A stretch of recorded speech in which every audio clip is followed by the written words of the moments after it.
Peace, salam, shalom. Peace, salam, shalom. Peace, salam, shalom. Peace, salam, shalom. Peace, salam, shalom. Peace, salam, shalom. Peace, salam, shalom. Peace, salam, shalom. We believe in peace. Salam, shalom. We believe in peace. Salam, shalom. We believe in peace.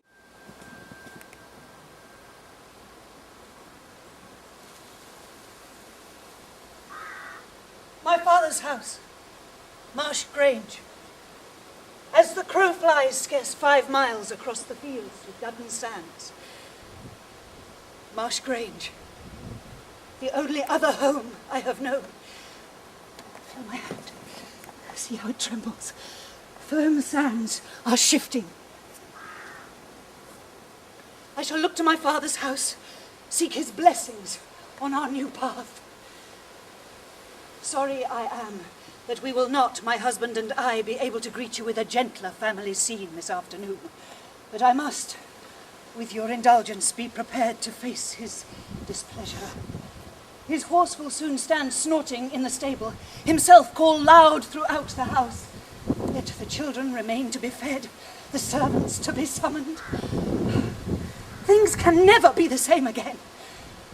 I stand, madam, on the verge of upending my entire household.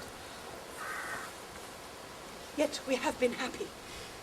Thomas has always been, is a tender, loving husband to me. And though he be 16 years my senior, we have always been on more or less even footing. Well, I came with Marsh Grange and £3,000. And though I have lost one infant, we have been blessed with a brood of much beloved children. Blessed. Yet he is so seldom at home that he asserts his hold most firmly upon his returns. I am indeed a thorn in his side, there is no doubt. I have always been an unsettled, restless soul, forever seeking. Oh, I have such leapings in my heart, such things to say to which I can so rarely give voice. Thomas takes me often to hear the best ministers that come into our parts, whom we often entertain here at the hall. Indeed, I do so alone when he is away. But there is no sense, no succour in what I hear from the pulpits. Where is their charity? For 5 summers now, famine has bent us almost broken. Waterlogged fields and failed harvests, farmers turned into beggars, labourers into vagrants, the poor and destitute barely surviving. Where in our steeple houses is there room for these? And Cromwell's Parliament, no more kindly than the contemptible reign of Charles. Yet I know that an answer has come. A golden new bond with God is offered before us all.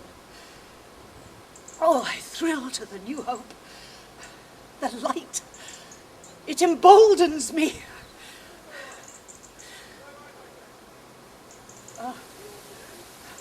He is returned. It is said my grandmother, Anne Askew, was burned at the stake at Smithfield for the pursuit of her faith.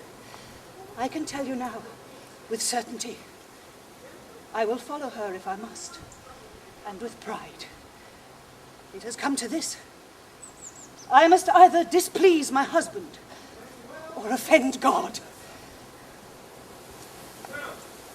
Where is she?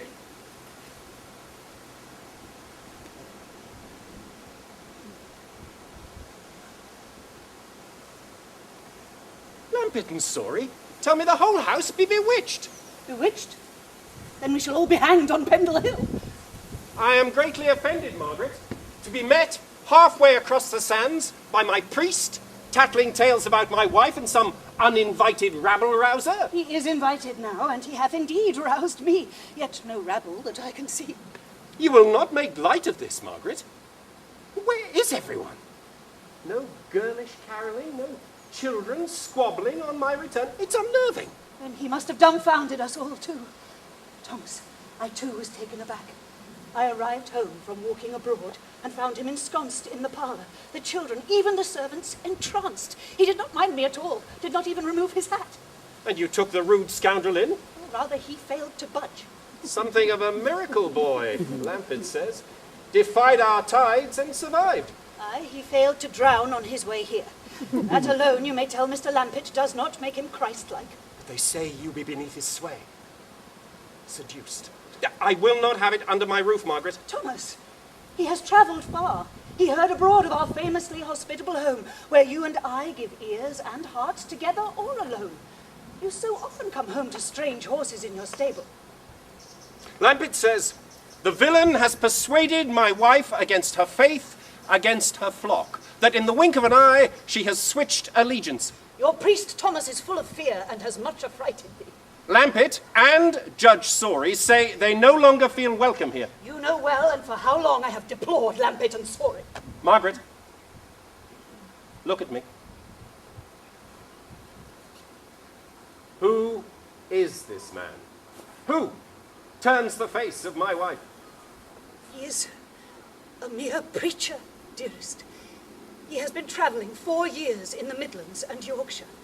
He asks only the right to speak from the Lord in the steeplehouses, and for this he has suffered imprisonment in Nottingham and Derby, been heaved down steps at York Minster. Laypersons do not speak in the steeplehouses, even in Cromwell's New England. And they say that flouting my reputation, you yourself called out in church. Thomas, I could not help myself. You know I'm no silent vessel. When rapt, I too give off sound. But never in the house of God. His courage and crude conduct besmirched our family church. He thought twice about coming to St. Mary's, yet he was moved of the Lord to enter. And only when Lampett had done speaking did he speak. To humiliate the poor priest? And goading Thomas Fell's wife into shouting like a ranter? I spake only that he might speak and be heard. And quite involuntary, Thomas, I simply cried, why may he not speak as well as any other? Speak? 'Tis said he stood upon his seat and bellowed at Lampett. Only to assert that Christ is the light of the world, and lighteth every man that come into the world. Can you demur against that? He called, what thou speakest, is it inwardly from God? Oh, Thomas, this cut me to the heart, and I sat down again and wept. You wept? Before those we know? We are all thieves. All thieves. We have taken the scriptures in words and know nothing of them in ourselves. We are all wrong. All wrong. We have had it all wrong. What he says, I see it is the truth. And I believe that this day I could lay down my life for it. Then we have much to settle, you. I can see that to try to persuade thee back will be in vain. I can see thou art turned. But we have yet to test the fealty of your preacher. What if he should just steal out of your life now? Then simply he leaves me unutterably altered, Thomas. And he has already gone. What? He contorts my entire household and then would ride roughshod away?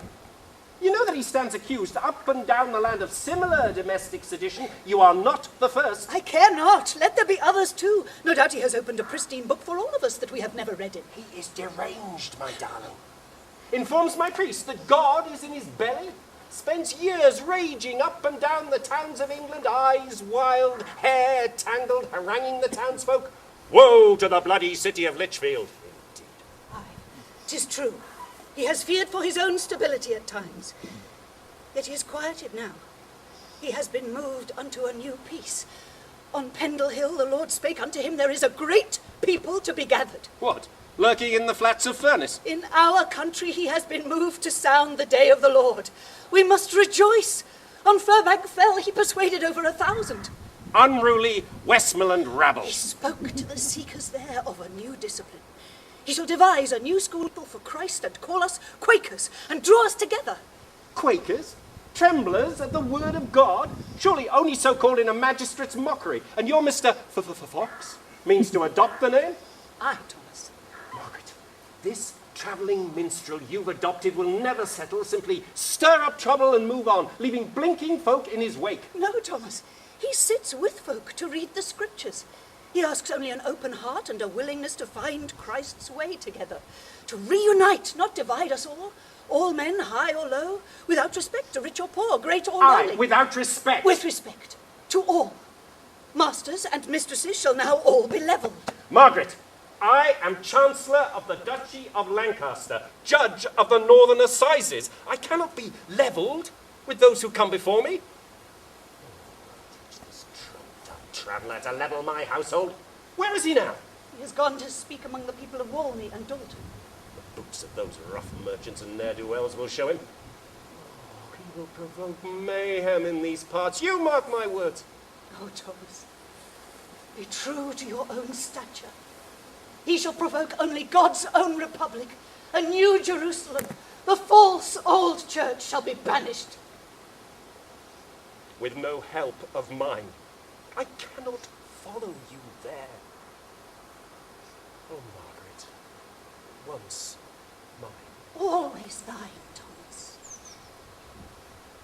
And they say, there is already talk that you have left me. No, Thomas, no. I need you to be part of this greatness to come. This new work for Christ has fallen blessed at the feet of this family. And I have asked Mr. Fox to return to us tonight, to stay with us until we are all convinced. In true Margaret style. But invited one who would pervert my own convictions. Oh, you have taken all further answers from me. He will ask only that we walk in the truth of God. If that were all, I would not be breaking my heart with you now. I can say no more. But let me go.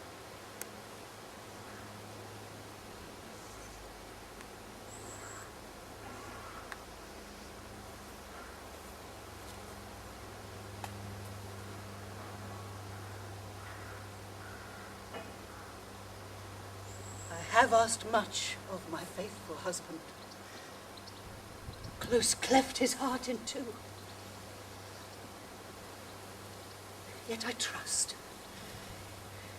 he will give weight to my new faith. Mr. Fox is by evening returned. The two men talk together in the house. My husband will somewhere be moved. The itinerant judge and the nomadic preacher, they will find much in common, and each is deep a man of peace.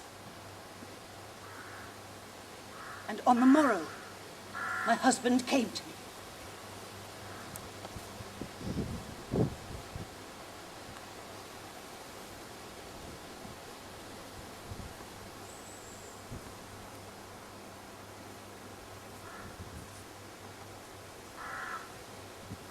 He is no fool, your Mr. Fox. I enjoy a mind of toleration and independency. And true, there lie no malice or artifice in his eyes. With you, my dear, I shall continue my custom of receiving open minds under this roof. I trust that of God in him. That is all for now. Oh, you may meet here for worship, if you will. I shall tomorrow to the steeple house in Ulverston. I shall not ask you to accompany me.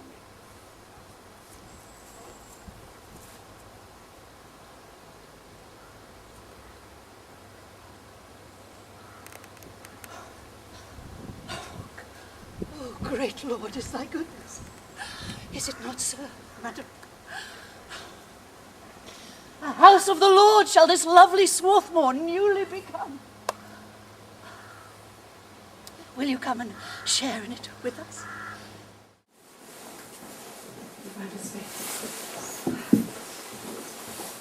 You manage that?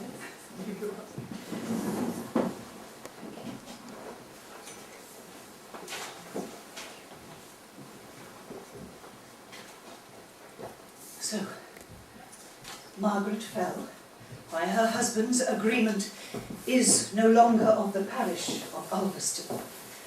Instead, she steers the ship of Swarthmore Hall, where newcomers are harboured safe from Cromwell's realm, tolerant 1 month, repressive the next. Our goal, now under George Fox's aegis and my husband's concession, we roll towards it, to restore the true Church of God and transform England into a nation of righteousness under Christ's banner. I look in only from the outside. I cannot change my spots. And I have not been inattentive to my worthy husband. By the spring I was again with child. Rachel, our 7th daughter.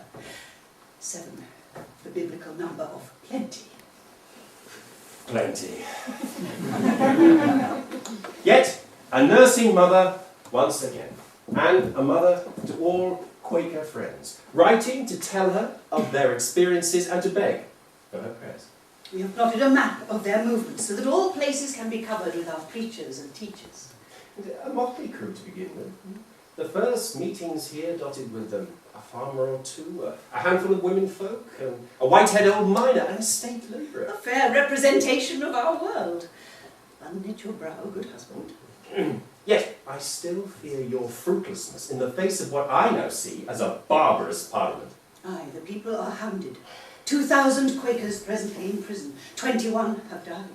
Thousands of them, pulled from their houses violently, beaten and abused in the streets. So we keep our home as a haven for all whom we can. And what a home they come to. A house of good food, home-brewed cider, and soft feather beds. Thank mercy for our daughters, and their offices. To do Christ's work in the world, folk must have food in their bellies, strong boots and warm clothing. There's always a crowd. On any day, such as today, you might find 12 family, 12 servants, and 26 needy folk to be fed and watered here. And it's no mere charity. No, I build them up strong and then command them all to be up and be doing in the name and power of Jesus. To give, not grudgingly, of what they too have to share. For the Lord loves a cheerful giver. Now, speaking of giving, today is our day for the disbursement of funds.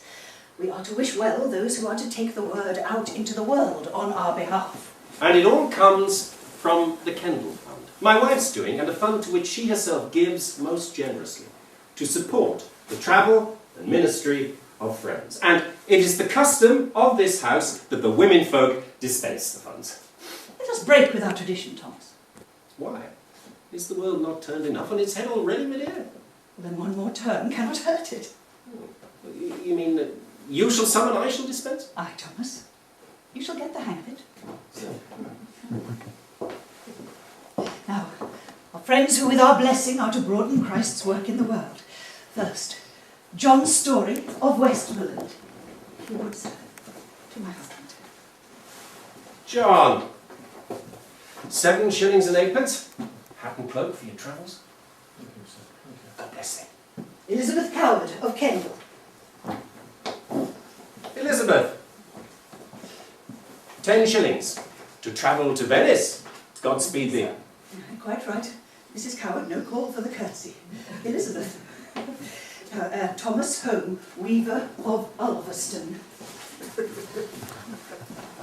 Thomas, 10 shillings and 6pence for shoes and breeches. God love thee. Some colour, Thomas, a little friendly variation. Anne Howgill on behalf of Mary Taylor. And 3 shillings to buy a cheese for Mary in prison. Good girl, Anne. And, Joseph Burkitt on behalf of little Alice Burkitt. Joseph, 4 shillings and 6pence to pay James Jailer for 3 days. Well, a grand gesture. Grand gesture. With keep her there 3 days with no food nor drink, and they think to reform her. It is a wickedness, is it not, Joseph? It is. I thought you were Minnie Summerlin. Your pardon, good husband. Matthew Stubbs of Dalton. Ah. Matthew, £2, 14 shillings and twopence to travel to Jerusalem. Thank you. With all our blessings and good wishes. And Amber Rigg, on behalf of 6 friends of Lancaster who are to make a mission to the mists of Scotland for our Christly work. Amber, £16. Ah, well, make well of it. And Godspeed. Beware of footpads. And our last, John Higgins of Grange, for the reliable dispatching and delivering of letters. John, a pipe. For you to smoke in the comfort and privacy of your own home. No need to doff the cap. We have some outstanding wages to issue, Thomas. Anne Standish, our maidservant. A yearly wage of £1.17 shillings and sixpence, docked 8 shillings for a lost silver spoon and 6pence for a broken pot. Hearken well to the lesson taught, my girl. Give the girl the money, Thomas. Well, oh, yes. Thank you for your services, Anne. And lastly, Mary Winterman for William of the Shearers. I know that William is busy in the field, so 4pence a day, tell him, for all his men. Thank you. And if you ask him to desire them to come back next month for the harvest, we would be most grateful. Every penny dispersed, every penny accounted for. We are taxed heavy. This wretched half tax of Cromwell's. 2 shillings a year for every chimney in the house. That's 12 shillings every 6 months. And yet, we always seem to have some left over to keep you and the girls in your accustomed manner. Why, how blessed you are, Thomas, to have such a clutch of finely dressed women under your roof. Your regular gifts of worsteds and silks have kept us most happily turned out. And I recently purchased a white horse on your behalf. And a mare each for Sarah and Isabel. Necessity, never luxury. We need our nags to ride across the sands to Lancaster to take our coaches southwards, to do our work in London and Bristol and Norwich, or to the great rallies in Leicestershire and Derbyshire. And where my fine ladies are often run out of town for disturbing the peace or violating the Vagrancy Act. Oh, on at least 2 occasions I have been in the unhappy position of trying your friends on the bench at Chester. Oh, that Cromwell's men would cease such vain persecutions. In the face of such intolerances, we must work on the more. We write dozens of letters to meetings around the country and all across Europe, supporting their work. We employ Will Caton, our son's childhood friend, to copy and record all the letters sent and received. 160 letters in 1 year alone. Oh, a seething Swarthmore hive of buzzing activity. Ha! A letter for the church. Thank you.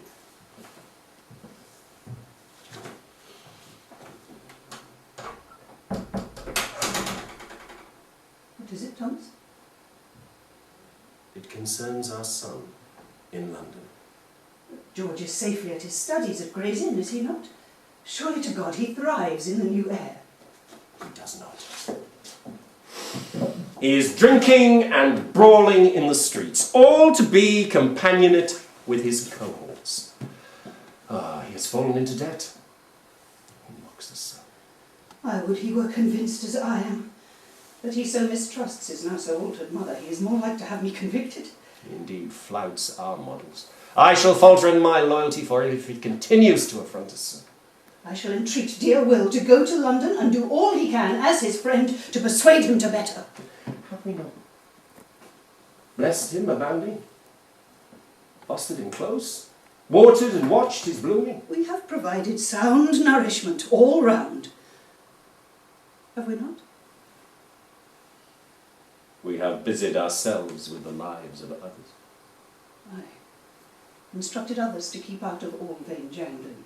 To take heed of destroying that which they have begotten. Filled our heads with our dear heart George Fox and his imprisonment in Cornwall and striven for his well-being. It said nothing. Nothing to our own son.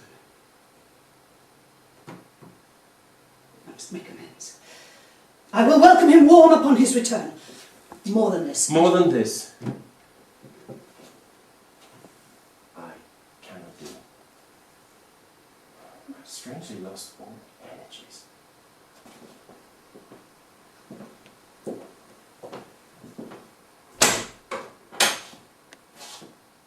Look to our son on my account, Margaret.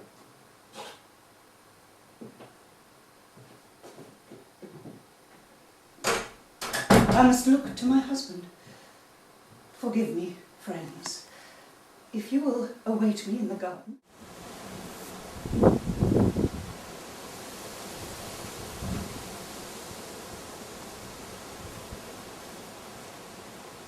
Thomas rose seldom.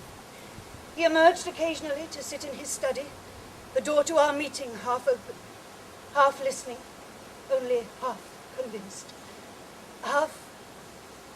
And then he faded to nothing. For it pleased the Lord to visit him with a wasting sickness. He who had been so noble and stood up for us and for the truth. Thomas died at 60, after 26 years wed. We bore his coffin by torchlight and buried him close to his own faith beneath his pew at St. Mary's. In his will, he fed the poor, founded a school at Ulverston, gave me 50 acres and £50, and to our son he left his law books, though George will con the faith of neither of his parents, I fear. My daughters furnish me round with love and blandishments. They are indeed a blessing. I must on, up and be doing. Mary, Susanna, will you take charge of the household while Rachel and I travel south? It will be a painful journey, but I must take the bit between my teeth. I must find a way to visit my son. I must to London.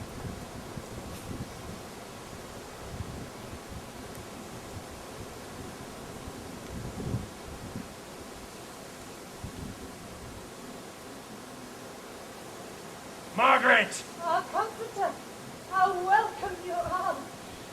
Friends! I mourn with you all the death of Thomas, a wise counsel to us all.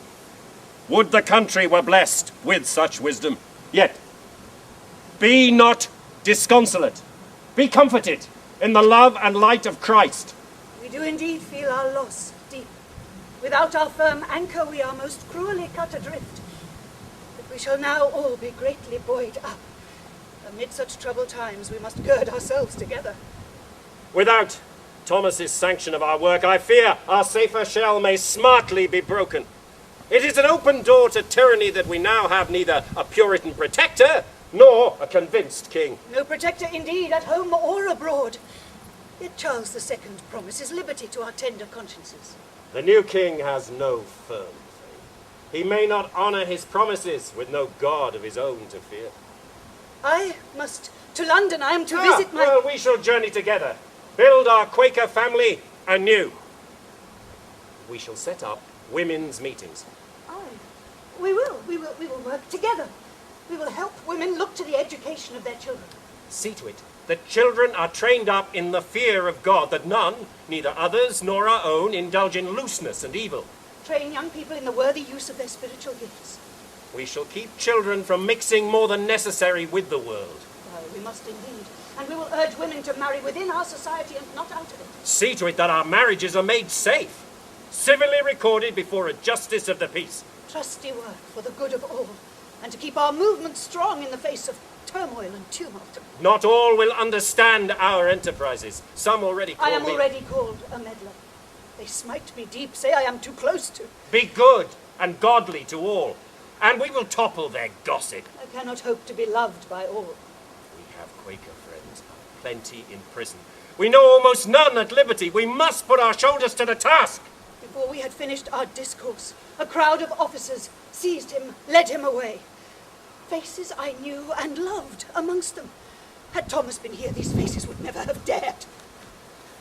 I will happily and surely to London. I will plead with the king. Tell the king we deny all violence, desire only the good of all. We follow only those things that make for peace. Tell the king I am an enemy to no man.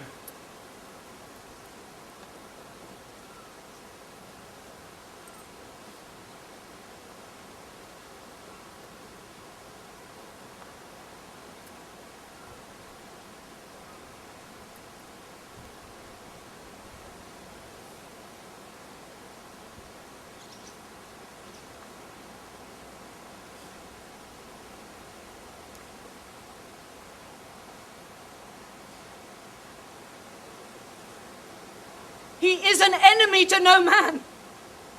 Do you not see? We are no fifth monarchists. We raise no insurrection. We call for no bloody revolution. Yet we peacemakers are tarred with their brush, our meetings broken up and barred, even stabbings and shootings, godless aggression. Thousands of us are flung into jail without trial. In some counties, not one Quaker man is free. Even at Swarthmore, people are pulled from their houses or their work, no warrant or mittimus or by your leave. The fields are almost bare of folk. They keep them in custody that should till the ground and tend the herds. Is this how you, our new king, would have us? You heed me not. I see I can make no headway. I shall appeal then to your brother James. Write to your mother, Henrietta Maria. I will not travel north until George Fox is free.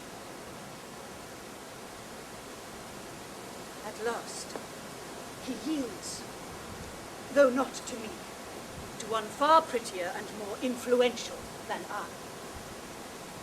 Yet at last, our friends are released. At last, our dear heart is free. Yet, of what strength are this king's promises? Why feel I so ill-assured? 18 months, Rachel and I have been gone from home.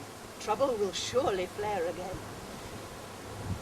My joy at our dear heart's release was, indeed, short-lived, curtailed by his new arrest and imprisonment in Leicester.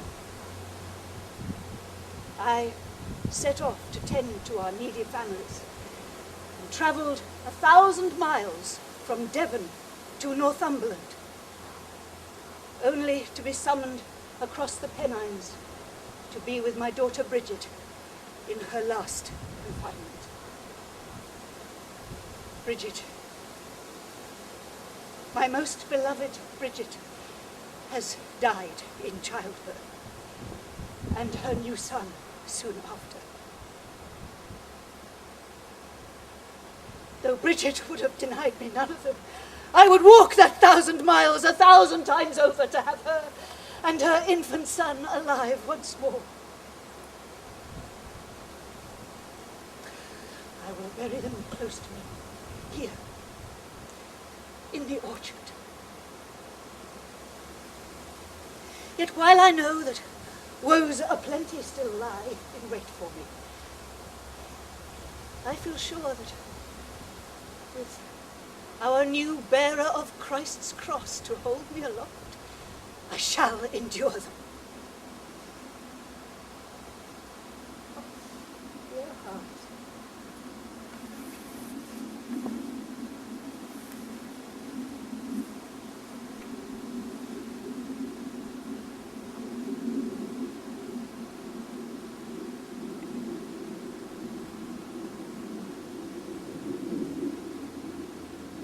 After 4 years in prison, the free air is sweet, is it not? We have returned. Alive. And unbowed.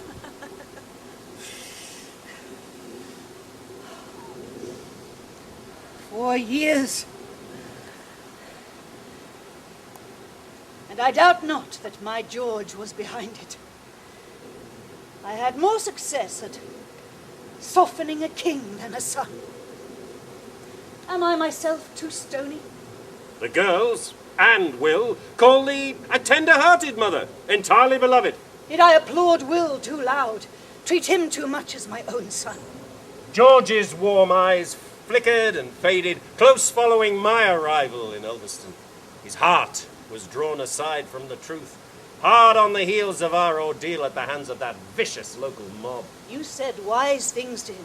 I warned him to be watchful of the tender plant that might grow in him. George has plotted against his own, within his own birthplace. Aye, 'tis true. He rallied thy old furnace friends to fell us like saplings, all to rid the northwest of its Quakers' seed. How hast my son conspired against me? Constables descended in droves. They charged thee with Keeping meetings of folk here contrary to the Quaker Act. 12 years friends have met here at Swarthmore in accordance with Christ's command. Thou answered them.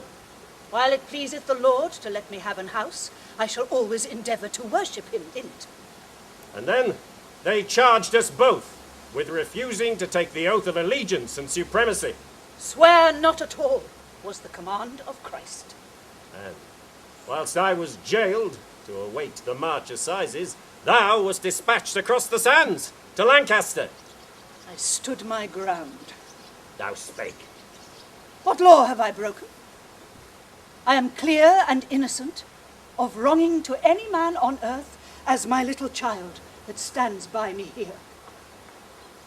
I may be out of the protection of the king, not out of the protection of the Almighty God. There was no leniency. They led thee away Civilly, to the dungeons, where conditions were fit for neither beast nor dog to lie in. how hast my son conspired against me? None shall separate us from the love of God. Does my son grow green of my love for Christ? Scarce 6 months after my sentence, he petitioned the king for Swarthmore, said I was seduced. Into the fanatic opinion of the Quakers. Would he have his sisters from their home without a wince when he already has Marsh Grange? Swarthmore is forfeit to the crown. George may never have it whilst thou live. Well, I can give him no quarter now. Quarter? He never saw the quarters into which he threw his mother. Though privileges thou had, a room of thy own to worship in, and one of thy daughters always stayed with thee. Aye, cruelly my privileges were not afforded to other prisoners. Thus it is to be the widow of Thomas Fell. So many Quakers in prison. I felt blessed to be tasting it with them. In London alone, 200 men and women of our faith, so many brutally jailed that our travelling ministry virtually ceased. And the king would not release me, no matter that my daughter Margaret pleaded with him. He had other fish to fry. A disastrous war, a plague, a fire. What was one woman in a cell to him? Yet thou made good of thy gifts for the good of them all, and wrote. Women's speaking justified, I wrote. St. Paul exhorting women to silence in the churches. Before God, we are equal. Permission we do not require to open our mouths. And thou wrote to the Jews, begging them to come to the knowledge of Christ within. And to the king himself, instructing him to open the prison doors and set the innocent free, thus taking the burden of guilt off himself. And finally, thou wert released from darkness into new light. And a great family welcome. I found almost all here as I had left it. The fields, the friends, the daughters and the sons-in-law, all as I had left them. And you, all here. Only one sad soul alone, whose spirit has fled the halls. I am surely a woman most blessed of the Lord. Most blessed of the Lord.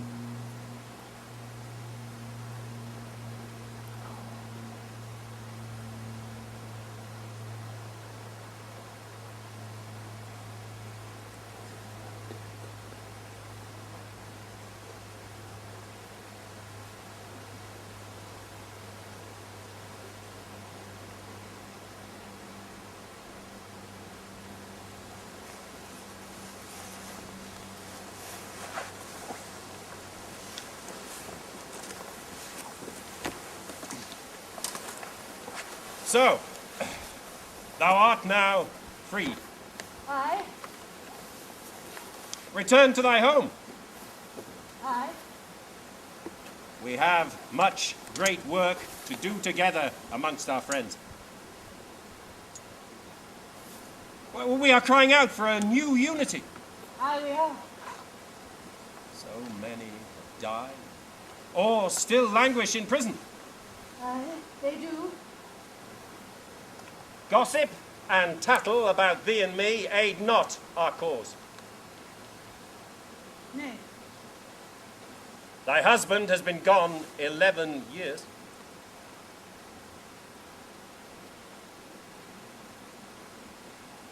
Aye, Thou art now free. aye. Then I wish to declare my intention of marriage with thee. Aye, most happily I concur. I see in our union a deepening of our I commitment have to no God. misgivings nor dread. And we have been friends for almost 17 I am years. of the one and same mind. I know there will be a jumble in some minds about it, but... Thou concur? Aye, dear heart, it is our life and joy to be with thee. The bachelor and the widow, the mother of 8 and the celibate. My soul thirsts for thee. Thou art 10 years older than I, and the well-respected lady of the house. Whatever will people think? And I, a ragged reprobate from Leicestershire. I am mindful that marriage to a nomad will be no easy life. I have done it before. I can give thee nothing. That will be most welcome. It will not be universally welcome. I have learned to bear the chastisers. I will not impoverish thee. I know. Thou wishest neither land nor wealth, but myself. I would not importune thee. I will. I will.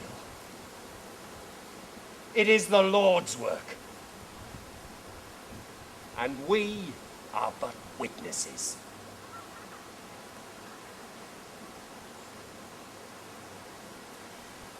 "94 of you good friends at a public meeting in Bristol watched us wed in godly marriage and signed our marriage certificate. And my daughters, all in unity with the marriage, rejoiced to see it contracted. They called me father. And though our union be preeminently spiritual, wedded as we both already were to God, A mystic union, a figure of Christ and his church. yet we touch warm, warm. Only my son remains cold with us. He condemns thy marriage to a lowly ne'er-do-well. He is no less a ne'er-do-well than thee, He's painted his home an alien hue. and his mother as a seeker of fleshly solace. Within a few days, I must away. Friends call from the south and from London. I will to Ulverston, to the heart of our movement, where God has placed and meant me, and where I am at home. With your blessing, I shall travel neither north nor near for many months. I shall not hinder thee. Godspeed, dear heart.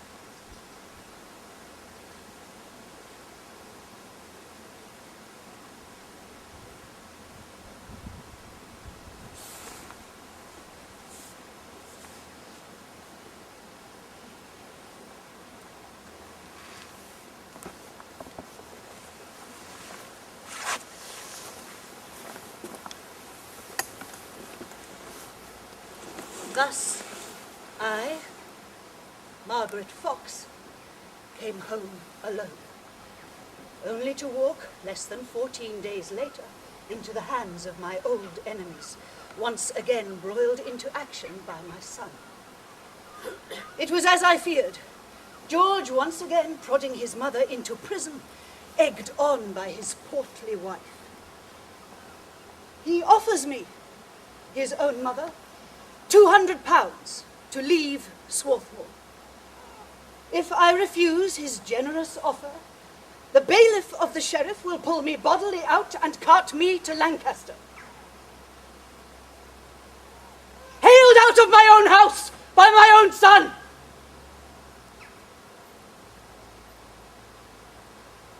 could I have spawned one so pitiless and spent?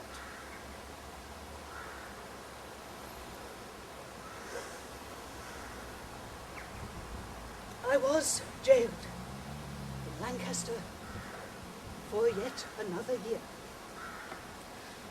where I was, early on, strangely sick and weakly.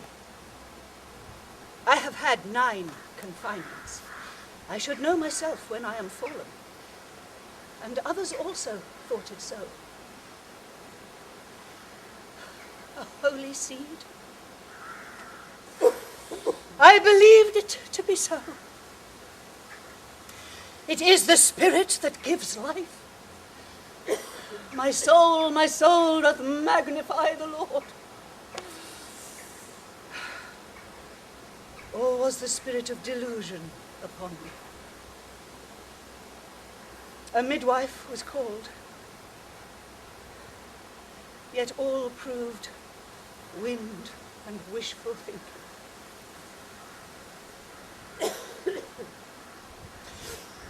Yet more sorrow. Whilst in prison, I received news that my son George had died.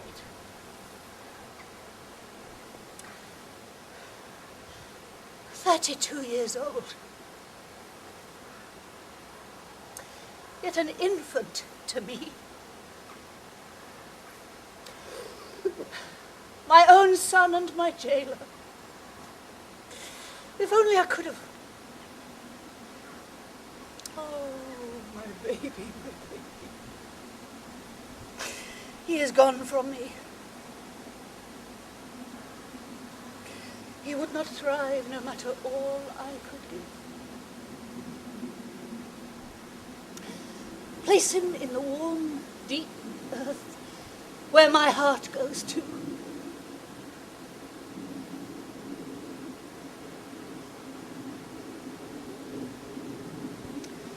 Exonerated and exhausted, I was freed once again. All within a year had I wed, sped home, been jailed by my son, then seen the boy dead. Hannah, his uncomely wife, carried on her husband's campaign to ruinate me. Oh, I tattle and I may not, but intending to upend our meeting, even once locked the gates between the hall and the town path, closing the route.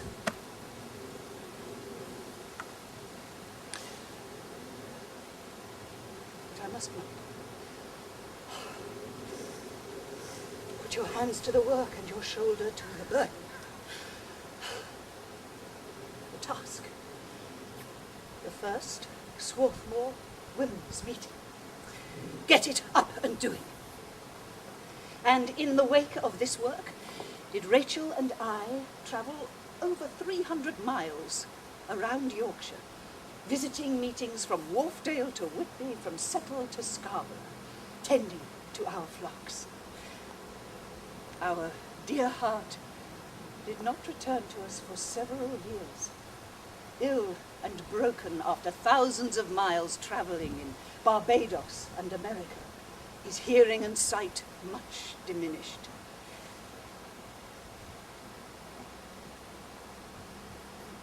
An arbitrary imprisonment in Worcester kept him from me for 2 more unnecessary years.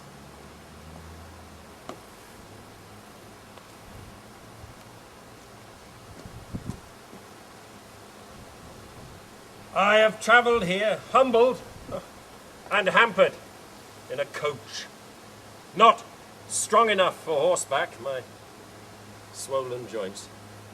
But I sent thee love while I was away. And gift. Aye. Black Spanish silk to make me a gown. I thank thee. Whilst thou sent me a salmon, caught in the Dudden. Thou clearly wished me unhooked and swimming free. I would not have thee in Worcester jail for naught. I appeal to the king on thy account. Let all be released or none. 400 Quakers remain in prison. Any other way would have been dishonourable to the truth, and I minded not. I minded much. Thou hast not lost heart or faith? Nay, never. The loss of thy son? Nay. Yet I have lost much over time. If we stand and ponder, our goals blur to but mirages. Move towards them, and we see their form intact.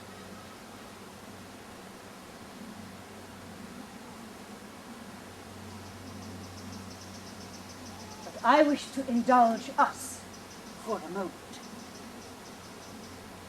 Our first time together in our own home since we were married 6 years ago. I am only here to repair and regather. Then I must be on my way once more.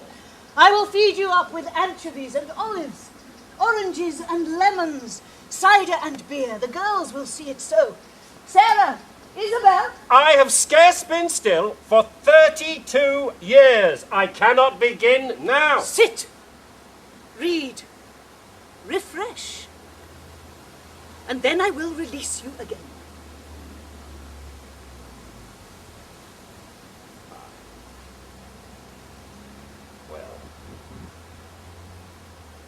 I will make well of it. For a while. I will write, dictate, receive. Though it sits odd with me that no one comes out to get me.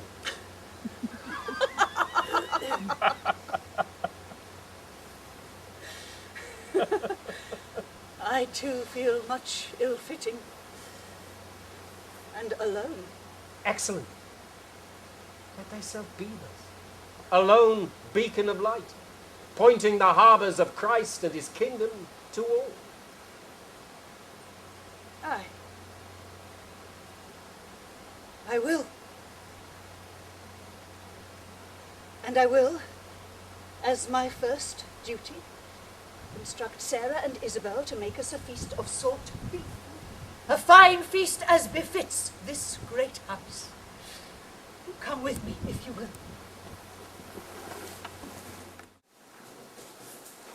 Years pass, and the house thrives once again. A house of prosperity and plenty. The herb garden and the orchard tended lovingly, our own currants and berries pressed into wine, our own Lancashire cheese matured in the dairy, hemp and flax harvested from the fields, wool spun from our own sheep and iron from our own family forge. Thriving wealth and health where I thought I would never see the like again.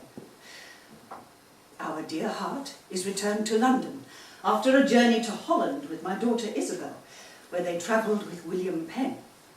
They sent me maps, cheeses, and brushes. Not quite the assurances I expected, though welcome, I am sure. Brushes. Brooms to sweep away the vexers. Indeed, I must write to them of our trials here at Swarthmore. Yet once again, we are taunted by informers and courted by constables, who prey upon the house like hired sheep stealers, and all for the sheriff's shilling. I must answer their charges. I suffer meetings at my house. £40.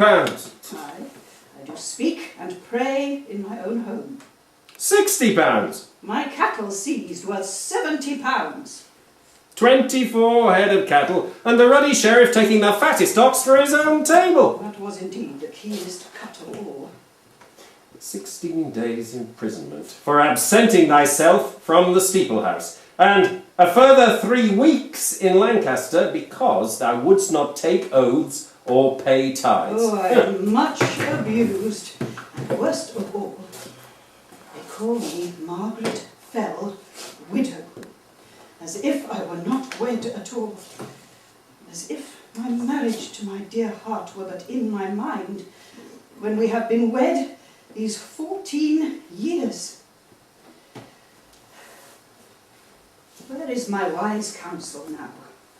Where my source of strength? If thou mean other than Christ, or thy first husband, he is sitting in a chair in the south of England, recovering from his last journey. He lies at my daughter Margaret's house in Kingston, and where he has been much comfort to them in their losses.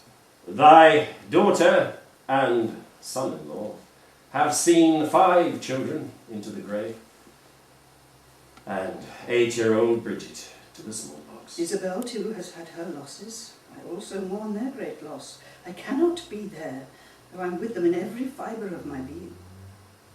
Margaret wishes thee here. She finds thine a severe serenity. I too have lost. I am resigned. I have learned hard to forbear. I must remain and shore up my last energies in London. Join us here for a while, for the sake of all. Aye. I might make worthy work in London. Make my 8th visit to a king, to make demands for our people. Aye.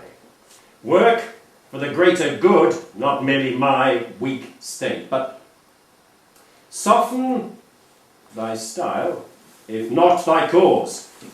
The king also nears his end. And he is soon to be succeeded. James II. Within a month of his coronation, I shall see to it that I have petitioned him too. Thy spirit fails thee not then? All will be well, and all will be well, and all manner of thing will be well. Thus spake the great woman Julian. Within a year, the Declaration of Indulgence suspends the laws against dissent, and 1,000 Quaker prisoners are released. A holy triumph of the light at the last. In no time at all, William and Mary are sitting on the lofty throne of their Toleration Act. Abuses, fines, padlocked meeting houses, deaths in custody, all no more after 40 years of struggle. Freedom to worship aright in my own home. Christ is surely at work in us all. We have all languished in prison for the last time. God's purpose, seen on earth. Is not the weight of our work almost done within our lifetime? A holy kingdom rises before us. Truly, I have seen a new heaven and a new earth. Rest now. Let me draw you to our home.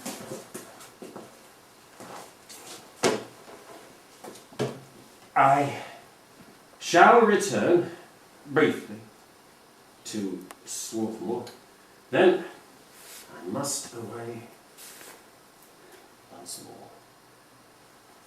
Faith remains to be harnessed amongst the men and women of this land.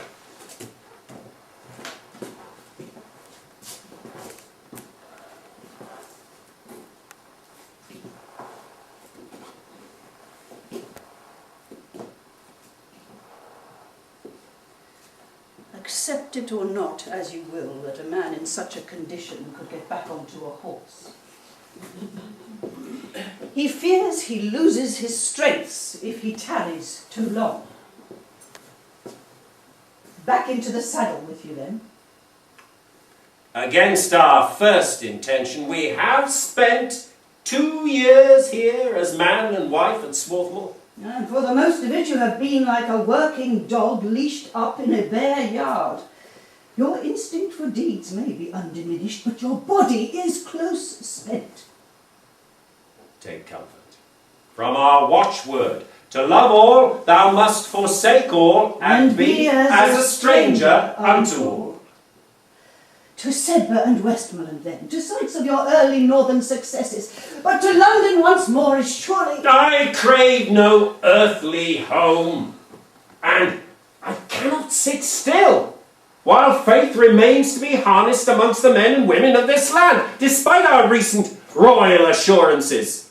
I see that there are for you no roots to be put down about the flat and foamless waters of Furness. I must be at the heart of the people, that all may know the dealings of the Lord with me.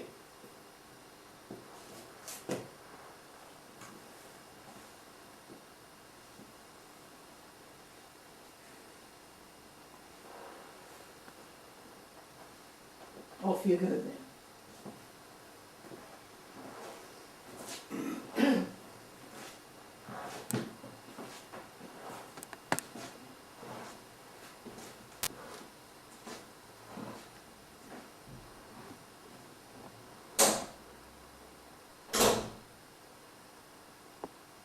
He paused not to look back as he rode away.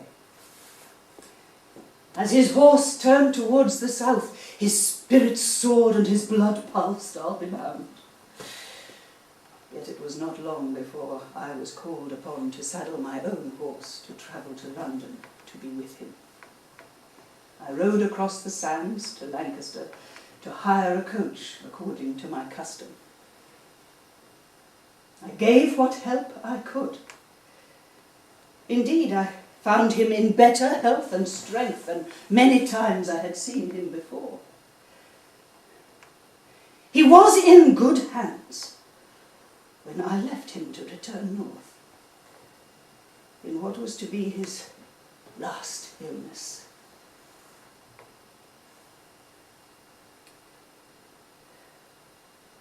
"4,000 folk followed his coffin to the dissenters' burial ground at Bunhill Fields in London. 4,000. And I was not one amongst them. He died as he had lived, without me. He died as he had lived, minding the things of God, deep in the mysteries of God. Who was I to have tried to mould the unmalleable substance, to anchor the driven ship of faith? Yet I did love him so. Get wisdom, woman, and understanding. Before you die would be useful. May this daughter of Zion one day awaken. He left me with much to get on with. Meetings to visit, letters to write. They that wait upon the Lord shall renew their strength. They shall mount up with wings as eagles. I am not finished. I may be aging, but I take my model from our dear heart.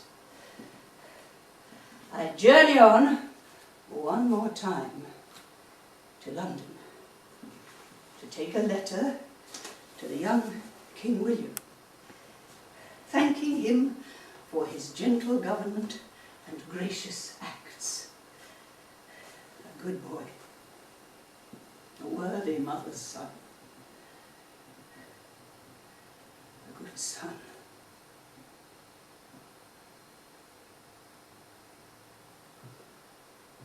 The 99th.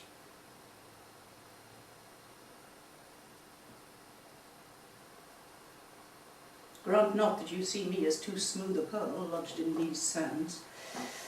I too have been an irritant, I know, petty and belligerent. Protest not against me if you will.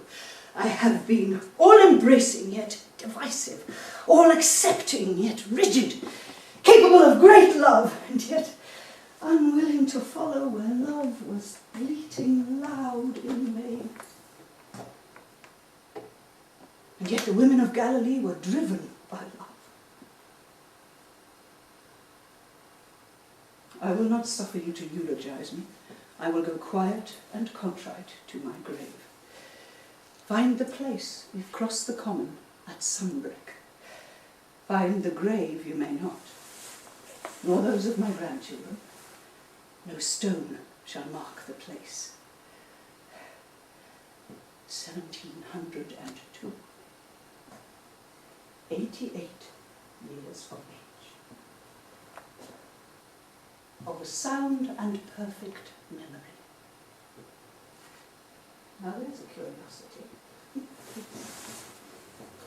Only my daughter Rachel remains with me here at Swarthmore. And John, her blessed boy, they shall see to it. Life shall thrive here. One generation goes and another comes. Yet the word and the power and the spirit of the living God endures forever and is the same and never changes. It is the spirit that gives life. You all, I know not all your names, but you are all friends. I shall seek the peace of the garden. And from there, I shall look to my father's house